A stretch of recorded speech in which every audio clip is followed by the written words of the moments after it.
একজন যুদ্ধ করে শক্তিতে, আরেকজন যুদ্ধ করে বুদ্ধিতে, কিন্তু যদি এরা একসাথে হয় তাহলে কি কেঁপে উঠবে পুরো পৃথিবী, নাকি তাদের সামনে দাঁড়াবে এক অদৃশ্য শক্তি? হ্যাঁ, কথা বলছি স্পিরিট বোম্বার সম্পর্কে, যেটি আমেরিকার তৈরি একটি যুদ্ধবিমান।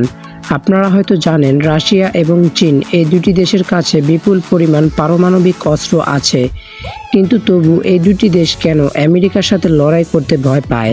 কারণ আমেরিকার কাছে এমন একটি অস্ত্র আছে যার সাহায্যে শত্রুদের রাডার সিস্টেমে না ধরা পড়েই তাদের গোপন ঘাঁটি এবং শহরগুলোকে ছিন্নভিন্ন করে দিয়ে চলে আসতে পারবে।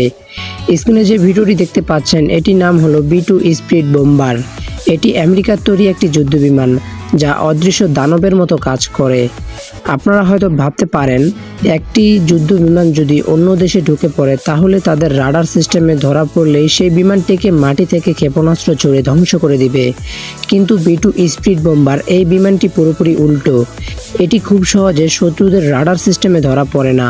এই যুদ্ধবিমানে এমন একটি সেন্সর লাগানো আছে যার সাহায্যে এটি মাটি থেকে শত্রুদের রাডার সিগন্যালগুলোকে ডিটেক্ট করে এবং কিছু সিগন্যাল পাঠায়। এতে শত্রুদের রাডার কিছুটা বিভ্রান্ত হয়, যার ফলে B2 স্পিরিট বোম্বার বিমানটি এক এক সময় এক এক জায়গায় দেখায় এবং ততক্ষণে যুদ্ধবিমানটি শত্রুদের গোপন ঘাঁটি এবং শহরগুলোকে তছনছ করে দিয়ে চলে আসে। সালটি ছিল 1970। দ্বিতীয় বিশ্বযুদ্ধ শেষ হওয়ার পরে পৃথিবী দুই ভাগে ভাগ হয়। এক পাশে আমেরিকা আর অন্য পাশে সোভিয়েত ইউনিয়ন, যাকে আমরা এখন রাশিয়ার পূর্ণ রূপ বলি। দুই পক্ষে তখন পারমাণবিক অস্ত্র বানাচ্ছিল।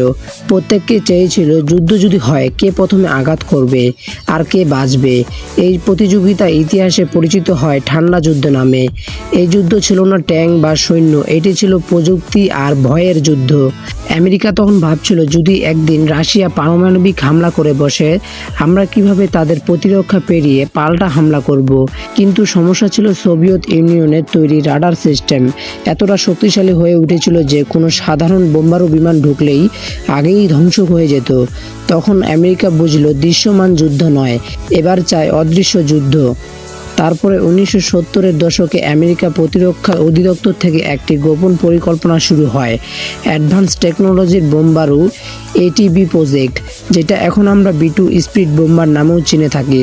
তো এইভাবে B2 স্পিরিট বোম্বারটির যাত্রা শুরু হয়।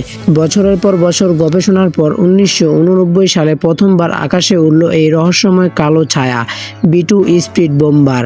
রাডারও ধরা পড়ে না, রাতের আকাশে মিলে যায় আর এক মুহূর্তে হামলা চালাতে পারে হাজার হাজার মাইল দূরে। B2 স্পিরিট বোম্বার এমনভাবে ডিজাইন করা হয়েছে যার কারণে রাডারের তরঙ্গ এর উপরে পড়লে তা আর ফিরে আসে না, বরং এগুলো অন্যদিকে ছড়িয়ে যায়, যার ফলে রাডার বিভ্রান্ত হয় এবং বিমানটির সঠিক অবস্থা সঠিকভাবে শনাক্ত করতে পারে না।